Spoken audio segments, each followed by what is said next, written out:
In the book of 1 Kings, it describes Solomon's construction of the first temple, which it was promised to David that his son would build, even though he was in his own lifetime could not, because Israel was at near constant war. And this book describes the temple design in detail for several chapters, and it's very elaborate. There's all the gold and jewels and angels, and has the Ark of the Covenant, and the tablets handed down to Moses at Sinai, and all the symbolism, the cherubim, and the fruit trees, and all hearkening back to the Garden of Eden, to the paradisal state to which all creation strives to return, symbolized, according to Orthodox theologian Matthew Pajot, as the proper union of heaven, earth, and the space-time order at the inception of creation. And it ends with Solomon offering a supplication to God, consecrating the temple. And he says something very interesting. He says, "But will God really dwell on earth? Even the heavens to their uttermost reaches cannot contain you. How much less so this house that I have built?" And then later he says, "May your eyes be open day and night towards this house, toward the place of which you have said, my name shall abide there. May you heed the prayers which your servant will offer toward this place." And so though we can't come into contact directly with God, remember God says to Moses, "No one can see my face and live." But nevertheless, our spaces need to be the avenue for the contact with the transcendent. We're left with this paradox, and Solomon very clearly grasped this. How can a finite space bring us into contact with an infinite God? And the answer is in this transcendental idea of beauty. Beauty is, in a sense, the first transcendental, because it is that which draws you into truth and goodness. Moses is captivated by the burning bush, which then leads him to the vision of God and the prophecy of truth, in part because it's so striking and out of the ordinary. Beauty represents the possibility of the world being open to something transcendent. So think about all the particular beautiful things: the Sistine Chapel ceiling, beautiful mountain range, a grand painting. You see this, and what unites all of these perceptions of beauty is that they're all grasping at the same thing. It's like the intimation of the order at the helm of reality that creates the world, which overwhelms you with this sense of grandeur and awe, and allows you to perceive the coherence and magnificence and awe of God's creation. This is why Proverbs says, "The awe of the Lord is the beginning of wisdom."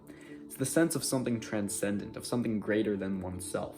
It bypasses rational faculties. It's like the Jewish notion of emunah, a deeper faith, an innate conviction, a perception of truth that transcends reason and all categories of rational understanding. It seizes you. That is what beauty does. So this is what Rabbi Abraham Joshua Heschel says, that our own speechlessness at creation becomes our worship. We can make contact with the infinite God through the sublimity and grandeur of beauty. According to Jonathan Pajot, Orthodox icon carver and theologian, many of the problems associated with modernity are in part symptomatic of the fact that we've lost contact with the true beauty. Pajot says that we have a cult of ugliness and banality, in America in particular. We're the nation of strip malls. We've only been here a few hundred years. We're not like the European countries, which have been building these grand and cathedrals, we're instead in America a product of modernity, of industry, of economic progress, and these are good things, but we don't have cathedrals, we have skyscrapers. American society, especially over the past century, has moved away from community being that which binds us together. We plan our cities based on cars and work and transportations, not the communal contact with the transcendent, with the holy, with the sublime. And traditional towns have a pyramid-like pattern which reflects the divine and the proper relationship between heaven and earth. Religious ritual and religious art, in particular architecture, are symbolically the contact between heaven and earth. They're built from earthly materials, but they are nevertheless informed by this higher spiritual meaning. This is what spirit does. It rearranges matter according to its essence. And it does this through capital B, beauty.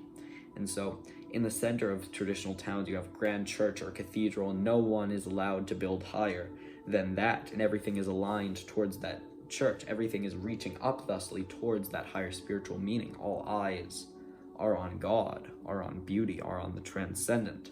And there's just no analog of that in these urban sprawl, Levittown suburbs, where I'd say the organizing principle is vanity and pursuit of nothingness. Who has the bigger house? Who has the smarter kids? And there's no higher meaning except maybe social prestige, and certainly not in our cities where it's all a rat race and no one cares about one another. You look away from the homeless on the way to work at your job at a Wall Street bank. You go by 10 million stores and billboards, and you see all this crime and people who do not love or care for one another. It's just millions of atomized subjects with no connection to their true being, no connection to their community or to God or to anything transcendent. The only place where this exists in America, I think, is perhaps the rural area, where there's a sense of patriotism, community, and yeah, things suck, economically speaking. We hate those jackasses in suburbs and cities and these pampered elites in Washington, D.C., but we go to church. We have community, we have family. We need to return to these American religious values in the whole country, and part of that must be, I think, through a renewed focus on art and architecture. If we capture beautiful buildings and beautiful cities and beautiful meeting places, beautiful churches and mosques and synagogues, and have an avenue for communal contact with the transcendent, the world will slowly flow downstream of that. Politics is downstream of culture. And even if you're cynical about politics and culture and say everything is going to hell in a handbasket and sin and degeneracy and vanity and nothingness and the New World Order and all this stuff, you still have to recognize that this can't last forever. There's a time to reap and a time to sow, and maybe now is the time to sow.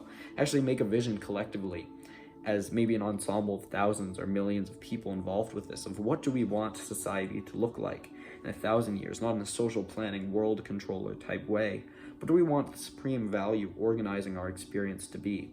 The cathedral style architecture, when you walk into Grand Central and you feel like a king in an awe of both God and human creation, and the alignment of these purposes towards something holy and sublime? Or do you want the strip mall where you feel like a cog in the machine, no meaning or purpose? Do we want vanity and ugliness or debauchery, or do we want truth and goodness and beauty? This is a decision we must make long term, and it's of vital importance that we choose the former or the latter. Jonathan Pageau says if we orient ourselves towards God properly, then everything else will flow downstream of that in terms of beauty, and then in terms of light and salvation and strength as individuals and as a society. And so I want to close this video as an invitation for open dialogue, for any artists, architects, etc., anyone else watching who has ideas on how we can make this human world the dwelling place of God and of the eternal and infinite light, of the tapestry and meaning and higher spiritual wisdom, like the Hokmah, the wisdom and word of God in Solomon's Proverbs, the woman who cries out to us from the town square, begging to be heard in the fullness of her light and beauty and grandeur. How can we make her feel at home? Let the light shine forth in the darkness. May the peace of our Father in heaven be upon you. Like and subscribe. Peace.